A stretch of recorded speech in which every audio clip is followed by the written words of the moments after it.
name is Dorothy Moon, and I'm the chair of the Republican Party.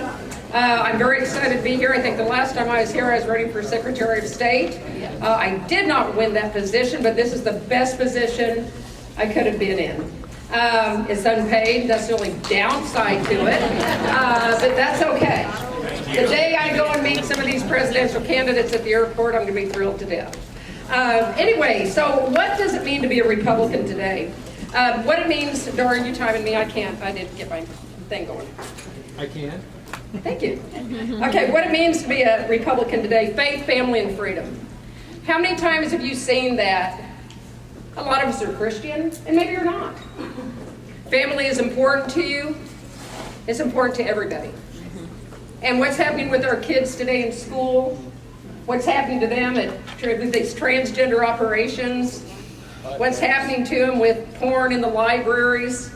We have a lot of things to be concerned about. But faith, family, and freedom. The freedom part is also very big.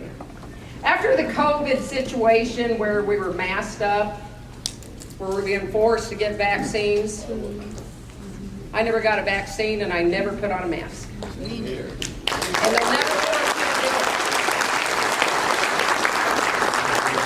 it. The idea of being a Republican is that we want to be fiscally accountable, personally responsible, and I believe most of us want less government in our lives. Yay. So when I talk about being a Republican, how many of you have seen my opinion pieces that come out in the paper every week? And you also get them on email. Ooh, lots of hands that do not. Amazing. idgop.org. Put your name in there. Put your email in there. And then you will know what your Idaho Republican Party is doing for you. We are taking resolutions that you, the grassroots of this county, other counties and around the state, they bring to us in the Republican meetings that we have twice a year. We just had our winter meeting. We had resolutions brought forward. And you know, before I became a legislator, I was a legislator for 6 years for District 8. I represented Lemhi, Custer, Jim, Boise, and Valley County. The prettiest part of the state, I think. But anyway, in representing those counties, I would notice people would write resolutions. They would give them to the legislators. They'd go right in the trash. I never saw any of those come to fruition as statute, ever.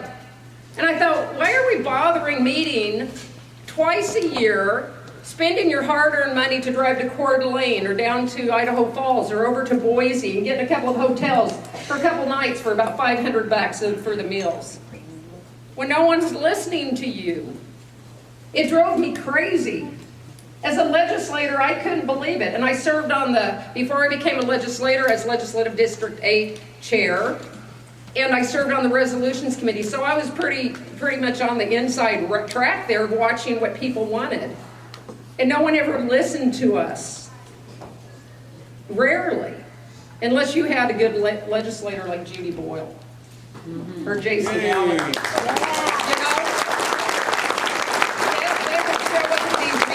And they would listen to what the people wanted. Do you know how many legislators showed up at this winter meeting? Not a whole lot. Not a whole lot. Why? They need to be listening to you. They need to be responsive to your needs. They need to help you with your concerns. That's what they're there for. You know, they make the big bucks. They make $17,000 a year. Why I ever quit, I have no idea. But the fact of the matter is, they're there to serve you. And most of them take that service very seriously. I take my service to you as the chair of the party very seriously. If you were to look at the weekly opinion pieces that I put out, the very first one that I tackled, I think that was most contentious, I guess, was the drag queen show in Boise. On 9/11, a sacred day in our history as Americans. They have folks on stage in drag wanting little kids to come up and dance with them. They had a whole hour designated for that on the agenda. Guess who paid for that? Democrat Party. A lot of Democrat Party, but there was also government agencies, health and welfare. Your taxpayer money went toward that. College of Western Idaho, some of your taxpayer money went toward that. I say that's unacceptable. That's wrong. On a Sunday, 9/11, in front of our beautiful Capitol, we're trying to get kids to get up on stage and dance. So that was a pretty good big hoorah-rah. I had $10,000 or $20,000 coming within 5 minutes after that article went out. Because you know why? People all of a sudden have realized Dorothy Moon is not going to put up with this crap that's going on in this state that is not conservative and that is not Republican. I shouldn't have said it that way, but it is crap. There's a lot of that stuff going on, and we're here to fight for you. So let's talk about the caucus. I want to talk about this because I only have 10 minutes. We had a presidential primary in March. How many of you knew we always used to have a presidential primary in March after the 2012 caucus? Okay, do you guys vote? Do you guys vote? Yeah. Okay, good. Okay, so this is a Republican event. Okay, I'd like to see more hands going. Okay, so we did have a presidential primary. What happened is the guy that I ran against for Secretary of State, he decided unilaterally to move our primary from March to May. Guess what happened? Took it out of March and forgot to put it in May in the bill. Oh my goodness. You know what else? The governor signed it into law. So by signing a bill into law, for all of you who've watched these little cartoons about how they become a law, we don't have a presidential primary after last year's session. And most of you didn't know that. You know why? Because the lame street press is not going to let you know. Because they love it. Confusion. Look what the Republicans did to the Republicans. But guess what? Hark. You're a state central committee.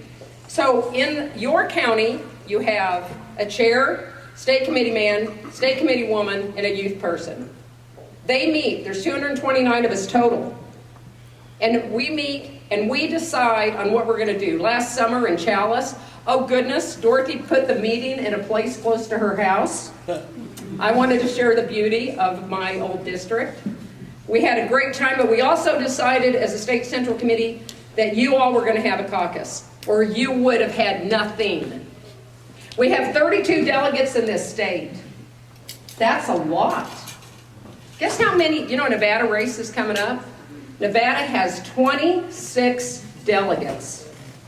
I think our little old state, big state geographically, small population state, almost 2 million, we have 32 delegates. So guess what? We decided to charge these candidates $50,000 each to put their name on our ballot. Oh, wow. 6 of them paid it. Guess 6 of them. Guess who was number 1? Trump. Trump immediately, within 3 weeks, sent $50,000 check, his declaration of candidacy, and there's that big old Donald Trump signed on it, notarized. I'm taking that one home with me after all this is over with. Maybe we'll auction it off at your next Lincoln Day. So anyway, what we have is Donald Trump, we had Ron DeSantis, we had Vivek Ramaswamy, we had Chris Christie, we had Nikki Haley, and then Ryan Binkley. Who in the world is Ryan Binkley? Says Larry.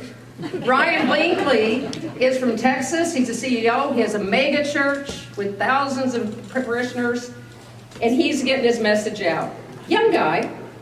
So all he's doing is he's going around and filing for presidency in all of these states. So we have 6 candidates, $300,000. Guess what we're using that money for? We're putting on a caucus. We, the Republican Party, is in control of who you select for president for this state. Now, isn't that a novel idea? Do you know how much money we're going to save? We're going to save by us doing this. According to the Secretary of State, you all have spent $2.7 million every 4 years to put on a presidential primary. I think that sounds a little excessive, because we're going to do it for less than $300,000, and it's not going to cost you 1 red cent, not one big fat toothpaste, nothing. And folks, this is the way it should be. We need to pick our own quarterback. So after Idaho decided to do a caucus, guess who was next? Utah. Utah decided to do a caucus, and then Nevada. And you know what's so ironic about that? Now, Haley is out there. Everybody's been dropping off like flies. I'm going, egads, but hey, we're going to keep the $50,000. That's okay. We'll keep the money. We still are going to do a caucus.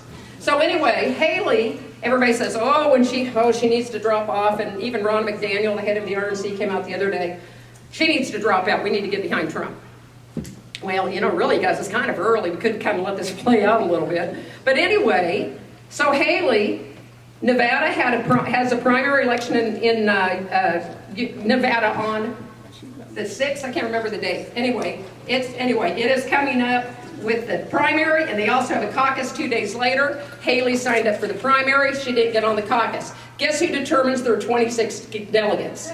The caucus. So anyway, she's not going to get any of those. And then South Carolina will have their primary. They say she's going to lose her own state. But you know what, folks? We're still going to have our caucus on March 2nd at noon in Mountain Time, or 11 o'clock if you guys live up north, Pacific Time. You're going to walk in those doors. We will now have at least 3 viable candidates, Trump, Haley, and Binkley, and the other 3 have suspended their campaigns. All 6 names are on the ballot because they've already been made. They've got a nice metal logo. You couldn't counterfeit these things if you had to. Some people said, what if it gets down to just Trump? We still have to have the caucus. We have delegates we have to seat.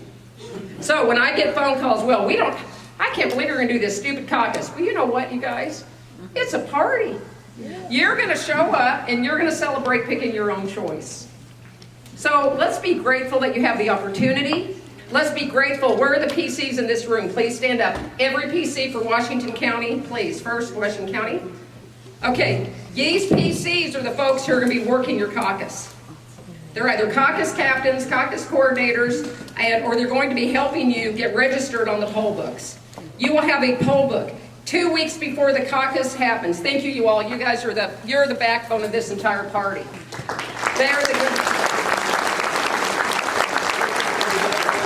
In 2 weeks, in about 2 weeks, you're going to get a postcard in the mail at least 10 days before the caucus.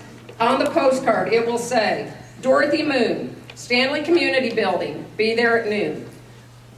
Yours will say, for your location. These may not be the same locations that you will typically vote at. They might be, don't know. It depends on where they've got them set up at. Or it'll say some school, or it'll say a firehouse, or it'll say a community building.